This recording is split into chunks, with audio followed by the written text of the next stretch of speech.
Cadena Radio Universidad de Puerto Rico presenta Hilando Fino desde las Ciencias Sociales. Un programa de análisis profundo sobre temas contemporáneos de interés nacional e internacional a cargo de profesores e investigadores universitarios.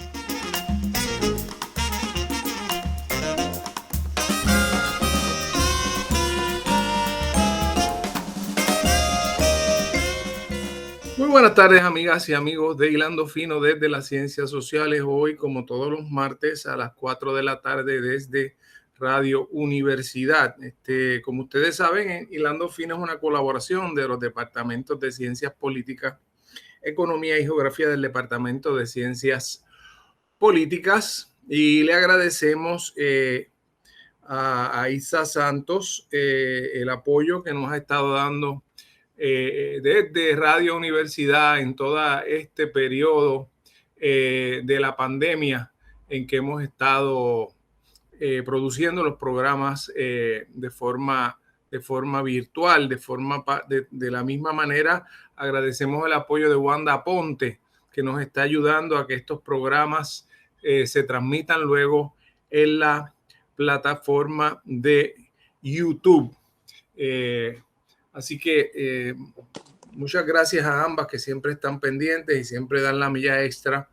Y afortunadamente Hilando Fino ha podido seguir todo el tiempo desde la pandemia realizando sus transmisiones ininterrumpidamente. De eso nos sentimos muy orgullosos. Hoy tenemos un invitado verdaderamente muy especial. Realmente estamos muy contentos de tener con nosotros al doctor Carlos Ramos Bellido. Saludos, Carlos.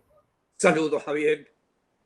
Y con él vamos a discutir un tema que estoy seguro que va a ser del interés de todos ustedes, que es este fenómeno de lo que se ha llamado como el movimiento de la antivacuna, los anti-vaxxers. Y para eso nadie mejor que Carlos, porque Carlos Ramos Bellido, hay que ponerle el segundo apellido para no confundirlo con el doctor en leyes, que es Carlos Ramos González. Carlos Ramos Bellido es antropólogo médico y se ha dedicado a través de una larguísima carrera universitaria a investigar estos fenómenos desde la antropología. Ha publicado libros con otros colegas sobre el tema del SIDA en Puerto Rico. Y ha seguido el tema de la salud desde la perspectiva de su disciplina. Carlos, yo pensaría que sería interesante que empieces un poco hablando para beneficio de la audiencia, incluyendo en este caso a José Javier Colón Morera, que hables un poco de ese campo de la antropología médica que investiga, cuáles son sus objetos de estudio. Bueno, la antropología médica, en términos muy breves, es una subdisciplina y especialidad de la antropología sociocultural que estudia cómo los factores socioculturales influyen y moldean el aparato médico, ¿no? Y por otra parte, estudian el aparato médico un poco para afinar la concepción que tenemos de los factores sociales que imperan en un grupo o en una sociedad. ¿Okay? Como tú bien dices, posiblemente la mejor manera de entender lo que es la disciplina es un poco hablar de algunos de las áreas y los trabajos que esas áreas de investigación han generado, ¿no? Uh-huh. La primera área sería la de ecología y epidemiología. Y esta área a lo que realmente se dedica es estudiar cómo factores culturales inciden en los aspectos médicos en el proceso de adaptación de la especie humana a su medio ambiente. Uno de los trabajos más clásicos en esta área tiene que ver con estudios que se hicieron para determinar el incremento de la malaria en el área de África Occidental durante la década del 60, ¿no? Porque fue realmente un incremento enorme de la condición. Y lo que antropólogos médicos hicieron y a lo que concluyeron es que la larva del mosquito que porta la malaria no prospera en aguas sombradas. ¿Okay? Con la introducción de la agricultura y particularmente la agricultura corporativa en África Occidental, es que se talan grandes extensiones de bosques tropicales, creando pantanos, ¿no?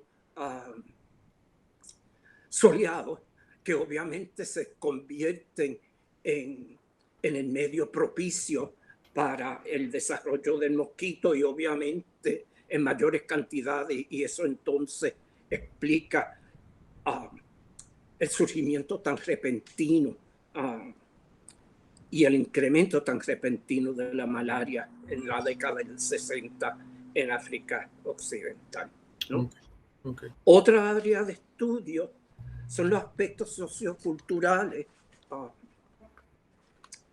de la epidemiología, o sea, cómo aspectos sociales y culturales contribuyen a la distribución y prevalencia de enfermedades, ¿no? Hay un estudio interesantísimo que se hizo entre los beduinos, ¿no? En el norte de África, cerca de el Níger, ¿no? Donde se quería determinar el porqué de la alta incidencia de osteomalacia, que es una enfermedad del reblandamiento de los huesos causado por una deficiencia de la vitamina D, particularmente en mujeres embarazadas. Y lo que se encontró es que mujeres beduinas básicamente viven enclaustradas en unas casas de campaña hechas de lana negra, que obviamente no permite el sol o rayos de sol. Cuando salen de esas casas de campaña, se les requiere que vistan de negro nuevamente de pies a cabeza, que tampoco les permite absorber ningún tipo de vitamina D a través de la exposición al sol. O sea que lo que descubrieron realmente es que las normativas en términos de vestimenta combinadas con una dieta deficiente en vitamina A y D es lo que contribuye a que sea tan alta la incidencia de la enfermedad en mujeres embarazadas, a tal punto que estas mujeres necesitan utilizar bastones para poder moverse y caminar. Wow. Carlos, como le informé a la audiencia, hoy queríamos tratar el tema del movimiento antivacuna, ¿verdad? Okay. Porque en cierto modo, para alguna gente, y quizás yo me incluyo en ese grupo, ha resultado paradójico cómo ha habido un avance de la ciencia extraordinario, produciendo lo que todo el mundo indica que es en tiempo récord, una vacuna que ha probado ser hasta ahora muy efectiva. Bueno, la más efectiva, francamente, de todas las vacunas. Ok, qué bien, qué bien. Y entonces, claro, distribuida muy desigualmente en el mundo, eso está clarísimo. Claro. Pero y no vamos a entrar ahora en las particularidades de por qué en un país no en otro, porque eso se nos va el programa en eso. pero países como como jurisdicciones como Puerto Rico obtuvieron temprano en el juego, hubo la primera dosis, la segunda dosis y ahora se está empezando la tercera dosis. Claro. Pero ha habido como una especie de desfase entre ese gran logro científico y el entendimiento social del asunto. Entonces, aunque se habla de un % alto de vacunados en Puerto Rico, sí hay cada vez, está más claro que hay unos sectores de la población que están muy renuentes. Claro. Y ese fenómeno, pues sabemos que no es un fenómeno puramente local o nacional de Puerto Rico, sino que esto es un asunto que tiene su historia. Y entonces quiero que nos hables un poco para poder entender mejor de dónde surge esa resistencia y qué es lo que explica que haya este movimiento, no solo en Puerto Rico, sino en muchos otros países en donde se están, a veces son las vacunas. Yo vi un video en estos días de gente quemando mascarillas en Utah, por ejemplo. Así que son distintas manifestaciones, pero van a lo mismo, una gran desconfianza hacia los científicos, hacia la ciencia, hacia algunas medicinas, hacia el gobierno que lo promueve. Ok. Déjame hacer un comentario para un poco, como prefacio, hablar de los factores que contribuyen a este tipo de comportamiento. Y tiene que ver con el hecho de que la especie humana es una especie bastante pragmática, ¿no? Uh-huh. A través del tiempo ha experimentado y creado estrategias para lograr su sobrevivencia y su continuidad como especie, ¿no? Y por ende cualquier cambio, ¿okay? Puede interpretarse como un peligro o una amenaza al logro de esa meta, ¿no? Por ende, cualquier cambio un poco genera una resistencia inicial a la aceptación del cambio o de la innovación. ¿Okay? No es el único factor, pero un poco inicia la resistencia, ¿no? Que entonces se va agravando con un sinnúmero de otros factores, entre ellos, para empezar con uno, la religión, ¿no? En Puerto Rico, por lo menos, hay tres grupos religiosos que prohíben el uso de tratamientos o terapias médicas. Como parte de su doctrina. De su doctrina, correcto. Y son los testigos de Jehová, los Scientologists, okay, y los Christian Scientists, okay.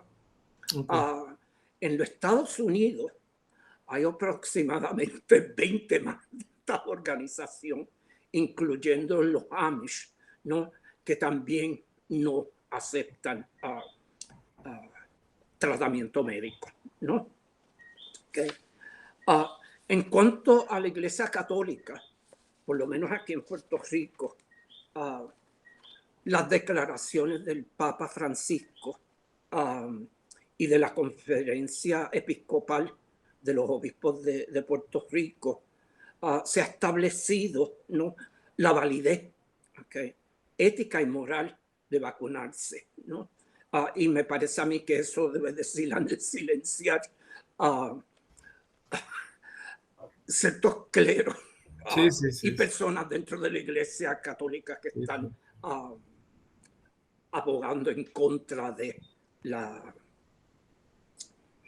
vacunación, ¿no? Sí, que tú me decías en una conversación anterior que tuvimos que siendo la Iglesia tan relativamente jerárquica, pues claro, eso atiende un poco el asunto. Aunque claro, sabemos que este Papa pues tiene sus sectores que lo apoyan mucho y otros claro, que no tanto, ¿verdad? Y hay una especie de requisito de obediencia y Claro. prestar importancia a los pronunciamientos de las personas dentro de la jerarquía más alta de la iglesia, ¿no? Permíteme interrumpirte, Carlos, porque quiero ir a un tema. Vamos a continuar con las razones y ya mencionamos un grupo que es el Claro. sector religioso, que es el más claro porque, vamos, porque es parte de la doctrina de alguna iglesia. Pero tú mencionaste algo que me llama la atención porque dices que la humanidad es pragmática en términos generales, pues le cuesta el cambio. A mí se me prende una bombilla y te lo quería preguntar. ¿No se supone que ya en el siglo XXI, después de las experiencias que se han tenido con antibióticos, con distintos tratamientos que han sido tan importantes para lidiar con pandemias anteriores, no se supone que entonces hubiera ya en la memoria histórica un registro mayor de ese beneficio? Bueno, sí, creo que sí, pero por otra parte, esa memoria histórica también recuerda todo un sinnúmero de experimentos ah, que se hicieron en Puerto Rico para determinar la efectividad de anticonceptivos Ah, y un programa masivo de esterilización femenina, ¿no? ah, Y eso, por lo menos en Puerto Rico, crea una gran desconfianza en claro. términos de los motivos ulteriores, ¿no? De una campaña que no solamente exhorta a la vacunación, sino que en unos casos determinados están tomando medidas obligatorias, ¿no? Ajá, Y ajá. hasta represalias contra aquellos que no se ajustan. Sí, sí, que esa historia no es tampoco una historia libre de conflictos. Correcto. Ha habido un uso de ciertos procesos médicos. Incluso hay unos casos famosos, ¿verdad?, de que se inyectó sífilis a poblaciones Bueno, negras. el experimento Tuskegee en los Ujú. Estados Unidos, donde básicamente se quería estudiar el progreso desde el inicio hasta la muerte de personas, de varones afroamericanos con sífilis. Y este experimento empezó en el 32 y duró hasta el 72.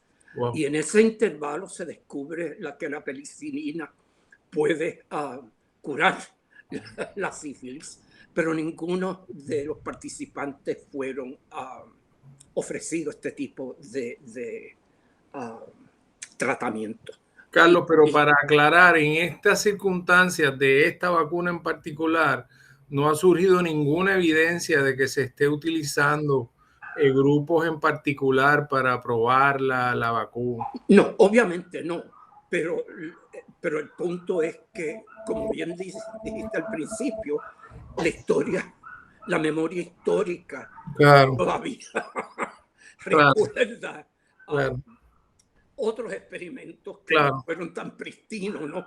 claro, Como claro, este. claro, claro, claro. Hay una memoria histórica que un poco tiende Claro, a poner unos grupos a la defensiva, por decirlo claro. así. Bueno, pues Bueno, también regresemos. me parece que uno también debe de indicar que estos mismos experimentos, ¿no?, fueron la causa que motivan al gobierno federal crear todo un protocolo, ¿no?, para salvaguardar um, la seguridad de sujetos experimentales y La ética de la asegurarse investigación. que su participación es totalmente voluntaria e informada. Sí, ¿Okay? muy bien. Bueno, pues vamos a regresar al tema. Estábamos hablando de que cuál es el conjunto de grupos sociales que conforma esta suspicacia o esta oposición. Y habíamos empezado con los grupos religiosos, que por Sí, doctrina religiosa misma, pues no solo a las vacunas, sino a claro, transfusiones, a toda una serie de tratamientos médicos, y eso pues ha causado mucha litigación de claro, cuando. claro. Ah, a mí me parece que sería interesante hablar un poco de este mismo factor en el contexto de Israel. ¿Okay? Um, Israel inicialmente en la comunidad ortodoxa genera una resistencia, ¿no? Que comienza con grupos antivacunas colocando afiches enormes en blanco y negro, hablando de los peligros de la vacuna y exhortando a que no se vacune, ¿no? Con esta vacuna. Con esta vacuna específicamente. El gobierno israelí lo que hace es que contrata a un experto en la publicidad que entonces les recomienda que ellos generen otra campaña utilizando el mismo afiche, los mismos colores del afiche de las antivacunas, que se coloquen encima de ellos y que contraten a personas de la comunidad ortodoxa para que hagan este trabajo, ¿no? Y inicialmente funcionó. El único problema que generó una especie de guerra de quién puede patinar mayor número de carteles en la ciudad, ¿no? Conocemos ese fenómeno en las elecciones aquí en Puerto Rico. Correcto. Por otra parte, las comunidades ortodoxas en Israel, al igual que en los Estados Unidos, no utilizan la televisión para obtener información, ¿saben? O noticias diariamente. Lo que sí utilizan son lo que se llaman kosher telephones, que son teléfonos puros, ¿no? Y que siguen las normativas de la ortodoxia, que tienen unas líneas directas de noticias, ¿no? Y cualquier persona ortodoxa que tenga estos teléfonos puede acceder a ellos, ¿no? Y lo que el gobierno encontró fue que los grupos antivacunas estaban utilizando estas líneas directas para difundir su postura, ¿no? Y lo que el gobierno de Israel hizo fue que le pidió permiso al concilio de rabinos que básicamente supervisan estas líneas directas para ellos poder entrar y poner su mensaje, ¿no? Y fue muy efectivo, ¿no? Por otra parte, se propiciaron reuniones entre el director general del sistema de salud israelí con rabinos en Israel, ¿no? Y eso resultó en que una de las cortes más importantes de los judíos ortodoxos favorecieran la vacunación. Pero lo que algunos consideran como el factor principal fue el caso de Osnat Ben Shirit, una mujer de 31 años, madre de 4 y embarazada con un quinto, dueña de una peluquería y un negocio de novia, ¿no? Que resistía a vacunarse. El marido la convence que lo haga, no obstante contrae el COVID antes de poder vacunarse. Ella y su hijo muere. Y el movimiento antivacuna utiliza esta oportunidad y deforma los datos diciendo que ella sí se había vacunado y la causa de su muerte había sido la vacuna. La causa de la muerte de ella y su hijo había sido la vacuna. Lo curioso es que el esposo de Osnat y sus familiares se presentan en los medios sociales, los medios de comunicación ortodoxos y no ortodoxos, a desmentir esta versión. Y entonces surge en Israel un movimiento a favor de la vacunación con el lema "Vacúnate y honra a Osnat". ¿okay? Y fue muy efectivo, ¿sabes? De hecho, Carlos, en este momento Israel tiene una tasa de vacunación muy alta. Claro, y curiosamente el sector ortodoxo es el sector con la tasa más alta de vacunación en Israel en estos momentos, ¿no? Sí, me parece importante lo que estás planteando, Carlos, porque abona a lo que estamos tratando de decir, yo creo, que es que una estrategia efectiva para lograr la vacunación de una población, pues está el componente ese científico y de las virtudes en sí, pero Claro. entonces está el problema de cómo se apropia la población de la información y que el gobierno no se puede desentender de crear unas estrategias, unos códigos de entendido para que entonces eso se adopte como una norma social. Porque, mire, seguir diciendo que la vacuna es efectiva, que la vacuna evita, ¿sabes? Muerte causado por el virus. Es cierto, pero no es suficiente para convencer a personas que por razones religiosas, por la memoria histórica y por otros factores, simplemente accedan, ¿no? a este tipo de servicio.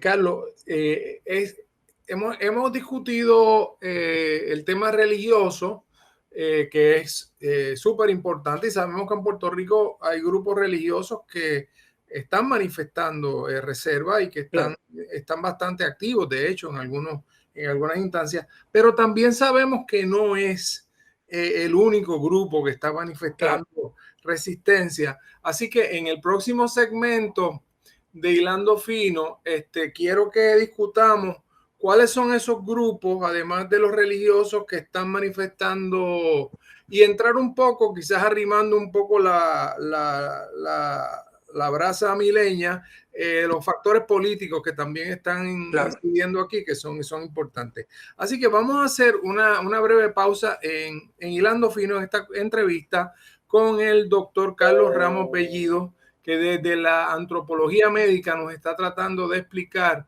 el fenómeno de las antivacunas en Puerto Rico y en otros contextos internacionales. Regresamos.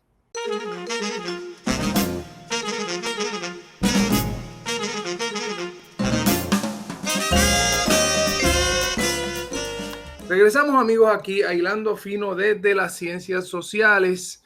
Hoy estamos conversando sobre un tema que estoy seguro que es de su interés, porque todos estamos todavía, tanto tiempo después, todavía seguimos muy ansiosos, muy preocupados, muy tristes por la cantidad de muertes que se siguen dando en Puerto Rico, en el mundo, y cómo realmente aún en muchos países en donde ha habido vacunación masiva, como en el caso de Puerto Rico, que hay que decirlo, se ha logrado que un número grande de personas se vacunen, todavía no llegamos a esa famosa inmunidad de rebaño, y eso pues tiene que ver con muchas cosas, pero tiene que ver con el hecho de que ahora pues se presenta una dificultad nueva que algunas personas habían identificado, que es que hay vacunas disponibles, pero hay algunas personas que sencillamente no están llegando al centro de vacunación, no están llegando a su farmacia de la comunidad, no están llegando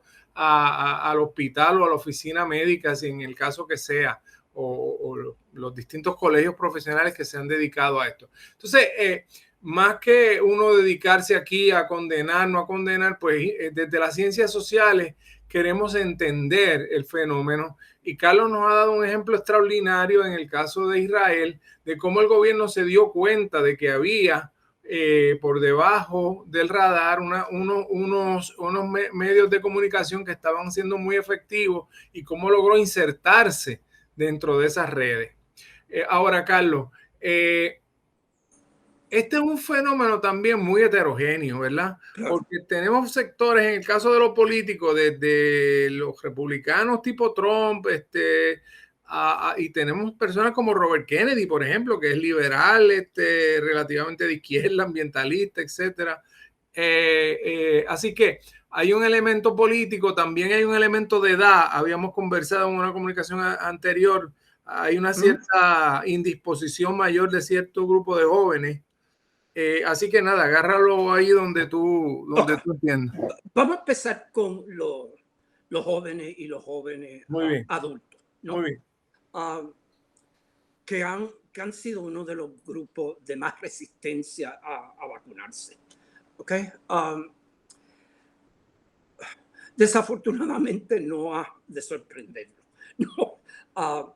En el caso de SIDA, fue este mismo grupo que se resistió a tomarse pruebas para detección temprana de la condición y obviamente entonces poder comenzar a muy temprano un proceso terapéutico, ¿no?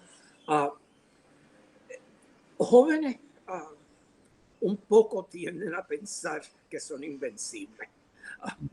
Son gente joven, son gente saludable, gente que generalmente no se enferman. Y por ende entienden que al tener el mundo a sus pies, realmente no tienen por qué tomar medidas de precaución para evitar el contagio. Y entonces se ven que son renuentes a utilizar máscaras, no respetan en absoluto el distanciamiento social, y eso se ve con las masas de jóvenes que se agrupan en la placita, ¿sabes?, los fines de semana. Y ese es un fenómeno internacional, Carlos, ¿verdad? No es algo particular de la juventud puertorriqueña. Okay. Y uno se pregunta, ¿sabes? ¿Qué es lo que cómo es que uno podría abordar a esta población? Y creo que la venta de los boletos de los conciertos de Bad Bunny deben de darnos una señal. No. Esos boletos se vendieron en un santiamén. Los dos conciertos. Sí, ahora están pidiendo una tercera. Y obviamente me parece que ¿sabes? No tengo duda que jóvenes y jóvenes adultos que no están vacunados compraron esos boletos.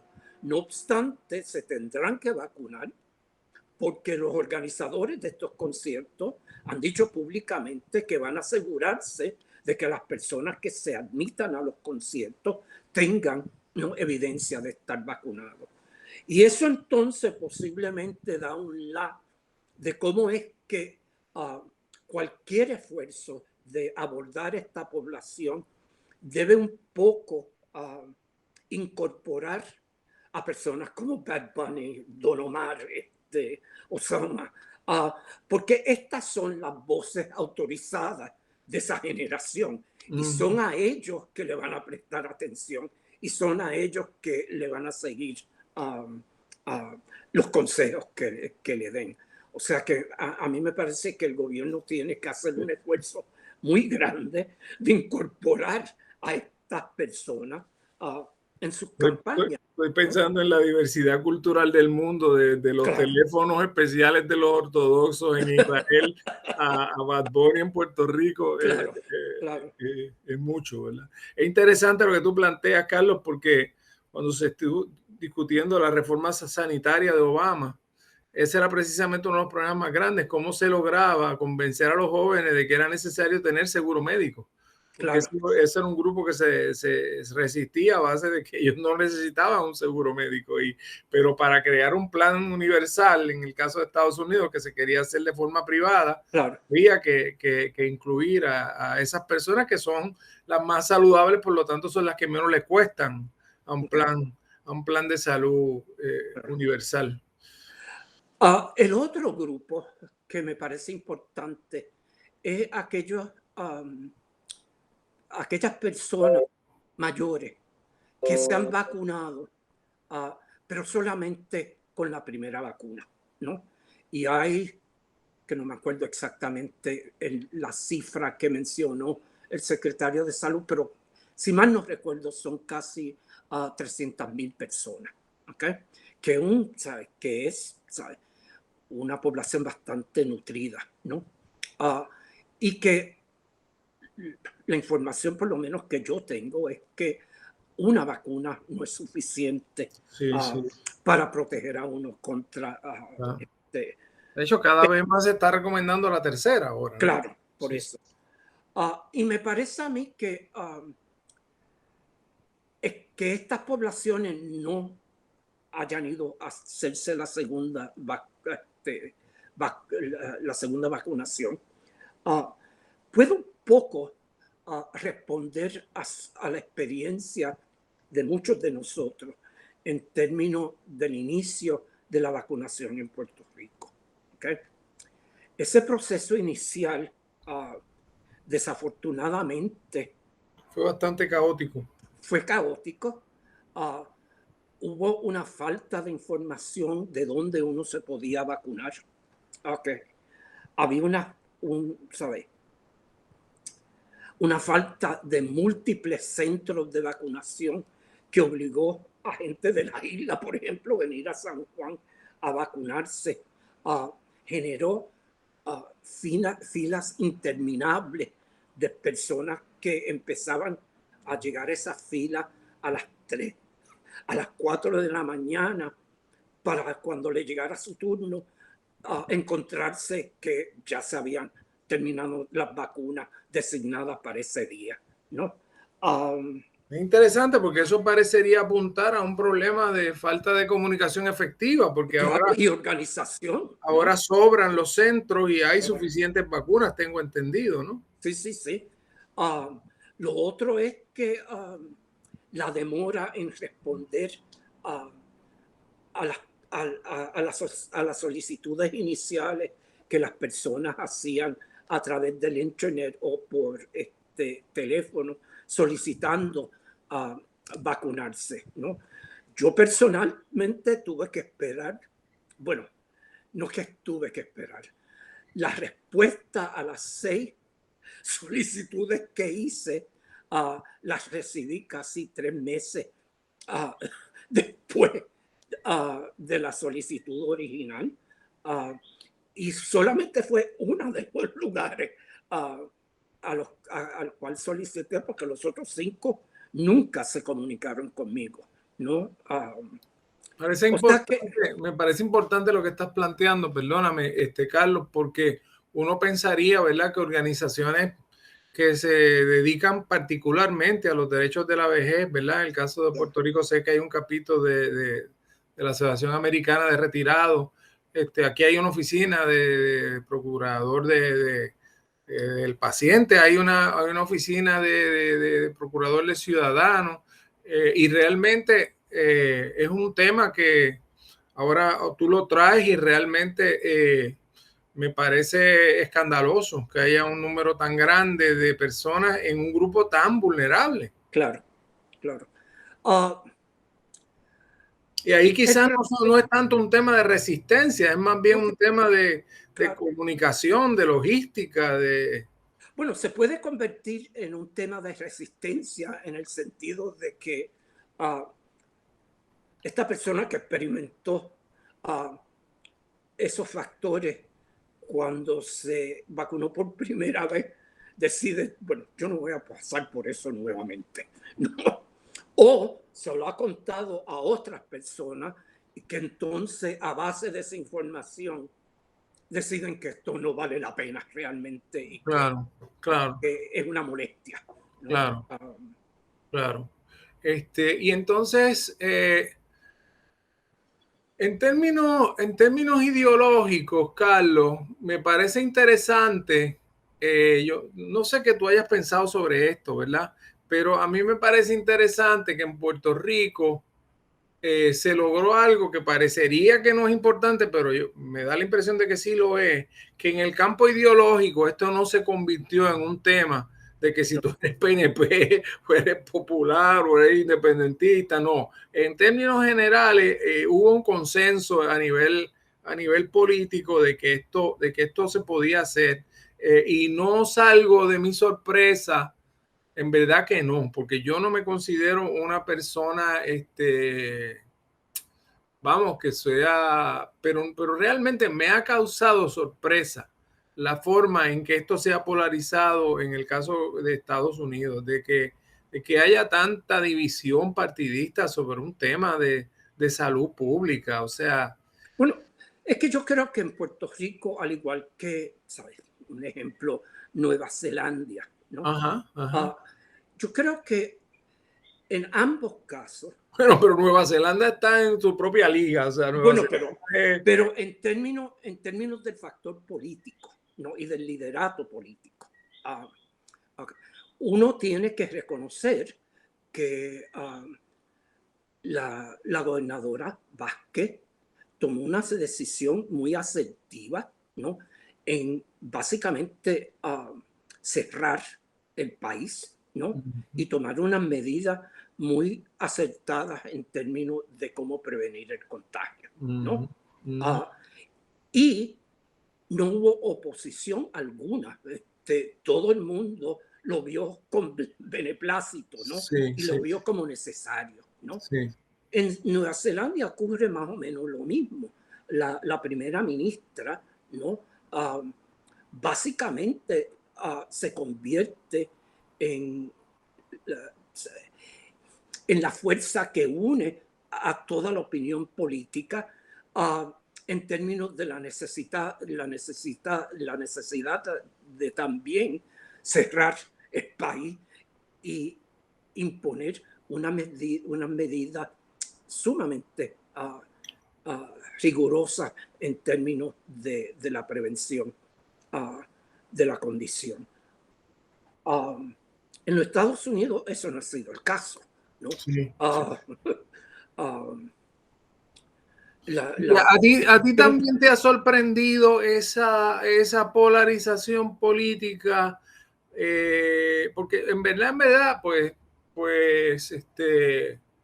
yo hubiera esperado ciertos grupos de extrema derecha, en algunos casos hay cursos también de extrema izquierda, si lo quieres llamar así, pero que se convirtiera en un tema partidista y que los estados republicanos como estados tengan unas tasas muy bajas de vacunación y de esta cuestión de en Florida un gobernador prohibiendo que se usen mascarillas en las escuelas. O sea, es una cosa que es difícil de entender.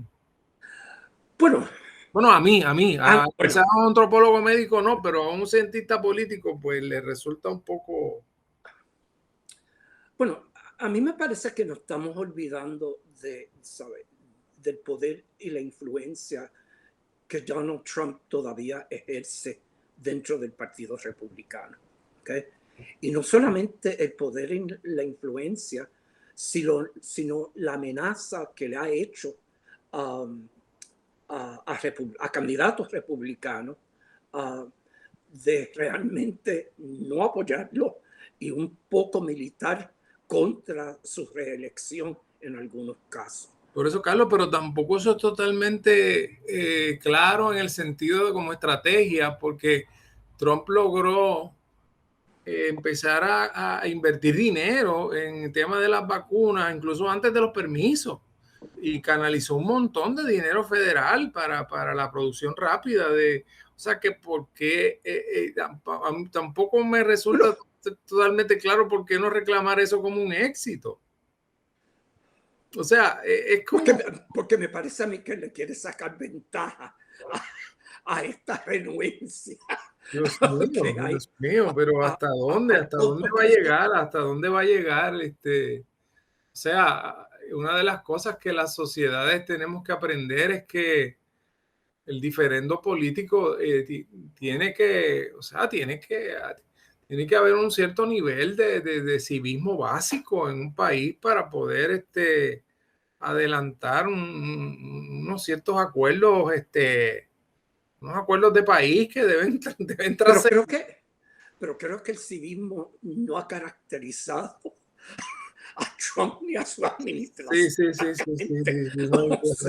No hay duda. Y yo no sé por qué estoy tan sorprendido, quizás no debiera estarlo, pero sencillamente lo estoy. Sencillamente a mí me ha cogido por sorpresa que se haya convertido esto en un balón político. Y me siento bien en ese sentido de estar en una sociedad en donde yo no me encuentro con un PNP o con un popular o con un independentista, y que entonces el tema sea, no, tú eres PNP y te vacunaste, o tú eres esto y no te vacunaste. O sea, haber logrado ese consenso, pues me parece que es una cosa importante. No, y el impacto que tiene sobre la vida cotidiana del ciudadano común en Estados Unidos es terrible. Yo tengo estudiantes, por ejemplo, que están haciendo su doctorado en Austin, Texas, y dicen que es un salpa afuera. ¿Okay? No usan máscara. Los negocios y los bares y los restaurantes están abiertos a todas horas. No hay ningún tipo de cotejo mínimo en términos de no solamente de no usar mascarillas, tomar temperaturas, etc. Y uno de ellos básicamente vive en su apartamento, sale mínimamente a hacer la compra o asistir. Sí, definitivamente la gente vive asustada. Claro. O sea, sí, yo tengo amigos míos científicos en Texas, por ejemplo, y la están pasando muy mal porque no se sienten protegidos socialmente, se sienten... En absoluto. Y si uno combina eso con el hecho de que pueden aportar armas y casi todo el mundo está armado, claro, es para uno preocuparse, francamente. Ahora, Carlos, volviendo a un tema inicial de esta conversación, que tú dices, la humanidad en términos generales tiene una cierta resistencia al cambio, y pues tiene una tendencia a mirar con recelo el cambio. Por otro lado, te pregunto, ¿estará ocurriendo algún tipo de cambio paradigmático aquí, en donde a las sociedades le esté importando más la capacidad del gobierno de velar por su seguridad que por otros elementos? Es decir, lamentablemente parecería que sociedades más autoritarias, de más mano dura en cuanto a no, es que esto no es una pregunta si te quieres vacunar o no, es que te vas a ir a vacunar. ¿Qué tú has observado en esa dimensión? Bueno, yo le pondría un pero a ese comentario, ¿no? Ajá.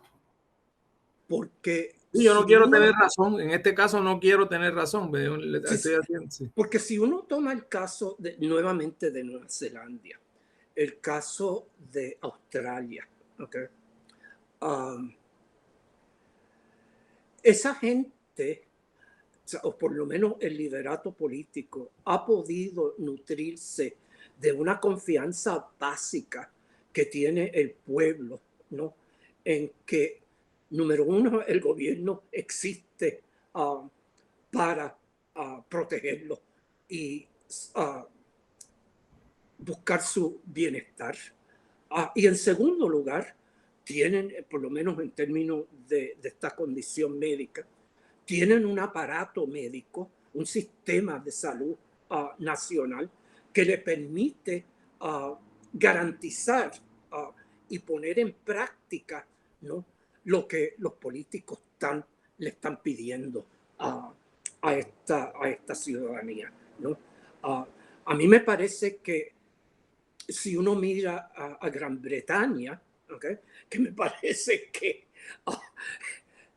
la otra cara de la moneda de Nueva Zelanda, tienen un aparato médico, ¿sabe?, excelente y libre de costo, pero no han tenido, ¿no?, un liderato político, ¿no?, que ha un poco dicho, mire, esto es un problema y se resuelve de esta manera. De hecho, han sido muy inconsistentes porque en un momento dado optaron por la inmunidad de rebaño y que Claro. básicamente no hacer restricciones, un poco como lo intentó Suecia también, Claro.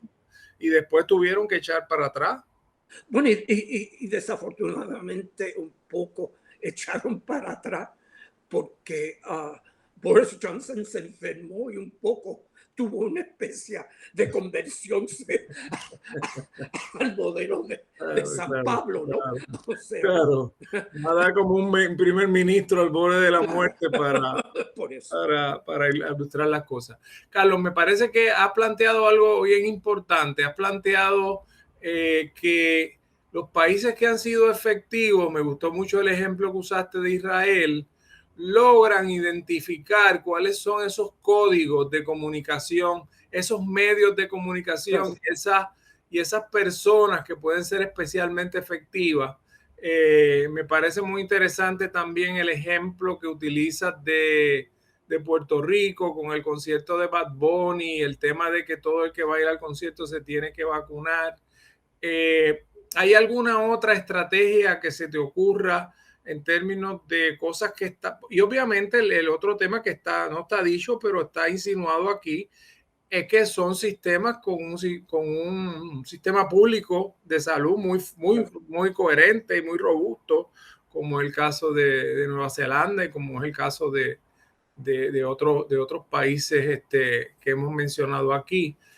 ¿Hay alguna otra estrategia que se te ocurre en Bueno, términos de estos grupos que están todavía eh, en la verja considerando si vale la pena o no?